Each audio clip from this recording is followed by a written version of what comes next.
Hey guys, it's your boy 14 Fluffies here. I'm going to be doing an update for my hero deck profile. This format is probably going to end very soon, so I just wanted to, get out a video of just, showing the changes I made to this deck before the format ends, and before I'd have to make it even more changes to it to, accommodate for the changes potentially made in the next ban list. I don't think heroes are going to get hit. I don't think they'll ever be hit in the TCG. Obviously, what happened in the OCG with Shadow Mist being put to 1 will never happen here, because heroes, are starting to lose favor now. I mean, yeah, with the addition of Cosmos, Cosmos just shit on this deck so much. But yeah, heroes aren't as strong of a deck here than they are in the OCG, so they won't get hit here. But that's just me rambling, so let's just get into the deck profile. Starting off, still 3 Shadow Mist. Since this is just an update, I won't be going into explaining most of my stuff, or most of my choices outside of the things I've changed. So, 3 Shadow Mist, 2 Alias, 2 Blaze Man, still the MVP of this deck, by the way. 2 Bubble Man, because, 3 still clogs. 1 Wild Heart. A little side note about Wild Heart, I've absolutely made up my mind. I'm dropping him for a Fiendish Chain. I just can't. Not anymore. Really, I never run out of search targets for Shadow Mist or Reinforcement of the Army, so I don't really need him. Plus, I hate drawing him. Plus, you need to have more defensive cards in this deck, so, yeah. Non-heroes, still 2 Summoner Monk. I absolutely think that I think that 2 is perfectly fine. So this count isn't changing. The 1 Halberd, 1's just fine. Grand Mole and BLS, and that is the monsters at 15. And outside Wild Heart, I have no intention of changing anything here. For spells, I've actually made some changes with spells, but you'll see.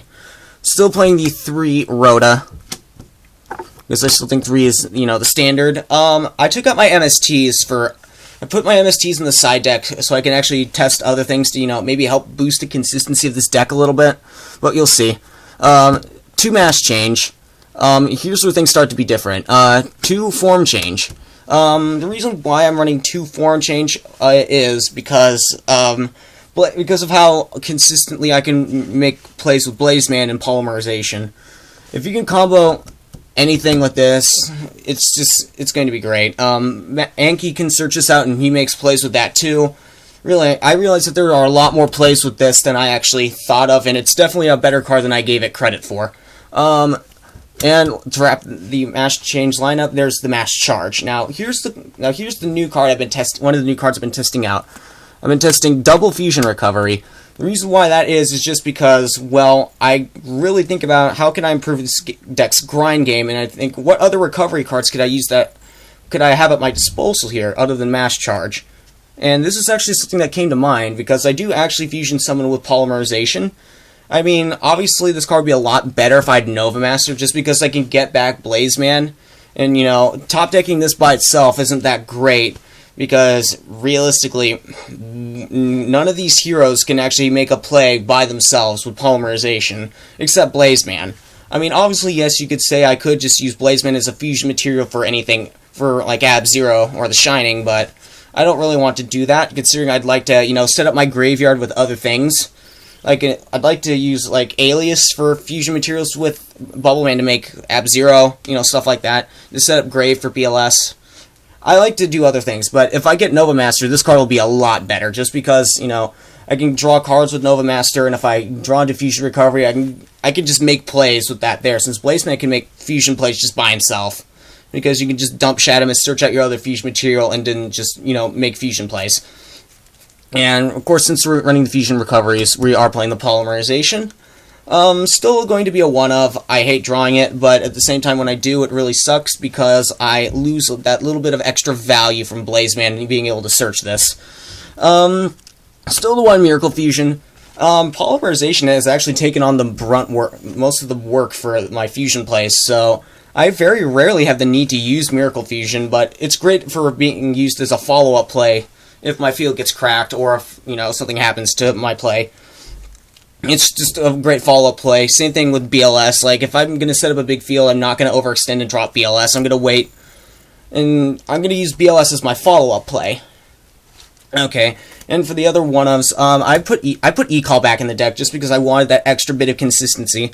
I took on my MSTs for extra consistency cards.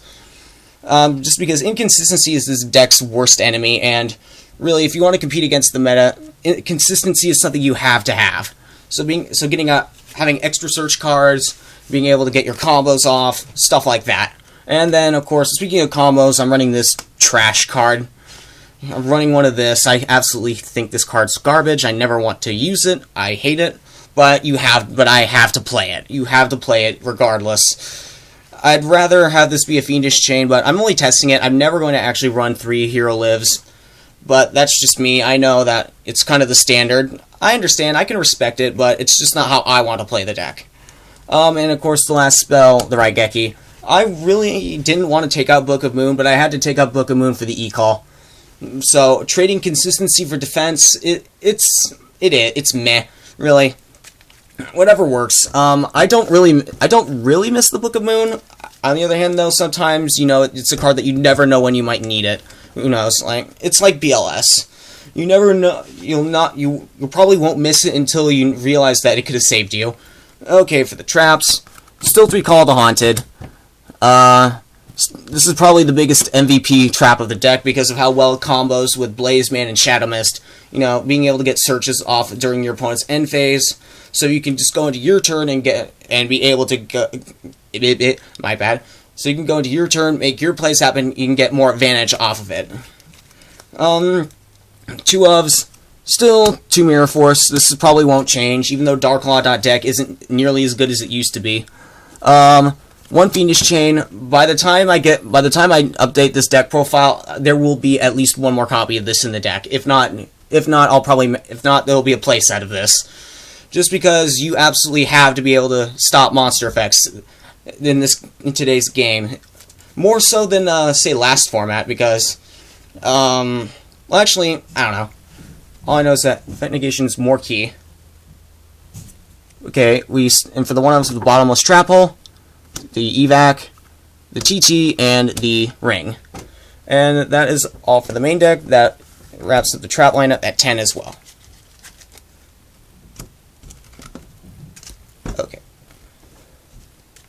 Okay, for the extra deck, nothing's changed here, so I'm going to just go over it pretty quickly.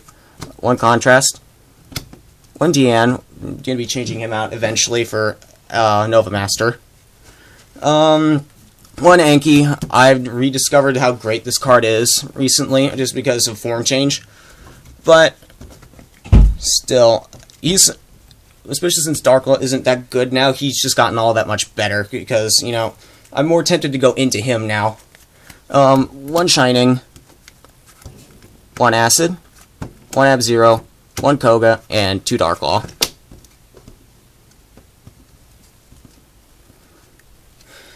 Oh.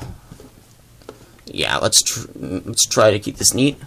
For the Exceeds, 1 Dark Rebellion, the Excalibur, the Castel, Dweller, 1 Gomanyad, and Rhapsody and Berserk.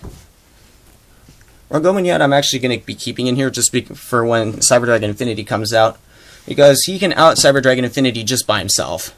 3k attack with 2 materials, you don't have to activate anything. Infinity can't stop him for the most part unless your opponent has back row. The Infinity himself won't be able to stop it, really. I mean, if you can get 3 attachments, you can just go all in and not really even care about your opponent's back row. Just disrespect it completely. Okay. And on to the side deck. There are a few different things in here, but you've probably seen it all from my last video where I did discuss side decks. Still 2 Kaiser Coliseum, that's never going to change. Probably the only time, if it ever does change, it'll be because I'm bumping this up to 3, maybe. I put the MSTs in my side deck, like I said, because it's not really that great in the main deck anymore for this format and probably into next one. 3 Mind Crush. I still am a little bit iffy about if this card's as good as it used to be. but who knows. It's still great against Necros and all that. And any deck that likes to search that doesn't float for the most part. 3 non-fusion area. This is only because, instant fusion isn't treated as a fusion summon, and because of Shaddolls. Norden is a very, big problem to deal with. So, non-fusion area to stop Norden being summoned is just key. 3/7 tools. I don't know if I want to keep playing 3 of this. Yeah, I think that there are other cards I'd want to play. I mean, obviously Max Season Light Mirrors. And lastly, the Chaos Trapple. Because it does banish Trick Clown, it does stop all that stuff, it does, kind of shit on Shaddolls and Burning Abyss, but, I digress, really. That'll be it for the deck profile. Let's see. Next format will be pretty interesting to see what will happen, but we'll see. Leave a like, comment, subscribe, and all that stuff, and I'll see you in the next video.